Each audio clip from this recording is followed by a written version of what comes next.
বন্ধুরা, সব কাজে যদি আপনাদের নিরন্তর বাধা আসতে থাকে, কোনো কাজই যেন ঠিকমতো হচ্ছে না শান্তনুদা, যে কাজে যাই সে কাজে, যে কাজে হাত লাগাই সে কাজটাই যেন ঠিকমতো করে উঠতে পারি না, এমন যদি হয় তাহলে আজকে একটি দারুণ দারুণ দারুণ মন্ত্র বলছি, যে মন্ত্র আপনারা যদি স্নানের পর 11 বার বা 21 বার প্রতিদিন নিয়ম করে জপ করেন, এবং যখন জপ করছেন তখন যদি এটা ভাবতে থাকেন যে আমার কাজটা যেন জলের মতো সোজা হয়ে ঠিক হয়ে যাচ্ছে, অর্থাৎ আমার কাজ সিদ্ধ হচ্ছে, সিদ্ধিমূলক কাজ আমার করতলগত হচ্ছে, তাহলে কিন্তু দারুণ রেজাল্ট পাবেন বন্ধু। সব কাজ জলের মতো পরিষ্কার হয়ে যাবে আপনাদের কাছে, এবং যে কাজেই আপনি হাত বাড়াবেন সেই কাজে সফলতা লাভ করা সময়ের অপেক্ষা। হ্যাঁ, এই মন্ত্রটি এবার বলছি, একটু মনোযোগ দিয়ে আমার এটা শুনবেন। সেটা হচ্ছে যে এই মন্ত্রটা কিন্তু কোনো আলাদা করে কোনো কিছু পূজা অর্চনা বা মন্ত্র যে আপনি সিদ্ধ করবেন সেরকম কোনো ব্যাপার ট্যাপার নেই।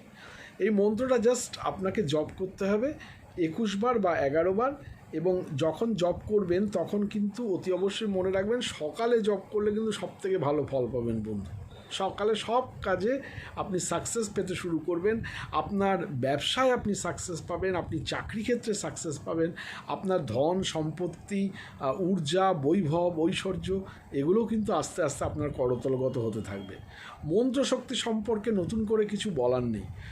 যদি শর্টটা ভালো লাগতে থাকতে শুরু করে তাহলে লাইক দেবেন বন্ধু, অতি অবশ্যই কিন্তু আমার চ্যানেলে সাবস্ক্রাইব করবেন, এবং বেশি বেশি করে এই শর্টসগুলো একটু শেয়ার করবেন, আমার অনুরোধ রক্ষা করবেন।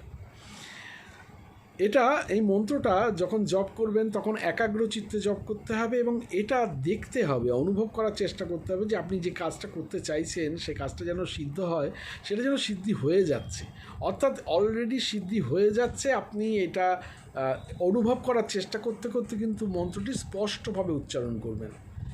মন্ত্রটি হচ্ছে ওং হ্রিং শ্রিং ক্লিং, ওং হ্রিং শ্রিং ক্লিং, ওং হ্রিং শ্রিং ক্লিং সর্বকার্য সিদ্ধয়ে সাহা, ওং হ্রিং শ্রিং ক্লিং সর্বকার্য সিদ্ধয়ে সাহা, ওং হ্রিং শ্রিং ক্লিং সর্বকার্য সিদ্ধয়ে সাহা, ওং হ্রিং শ্রিং ক্লিং সর্বকার্য সিদ্ধয়ে সাহা।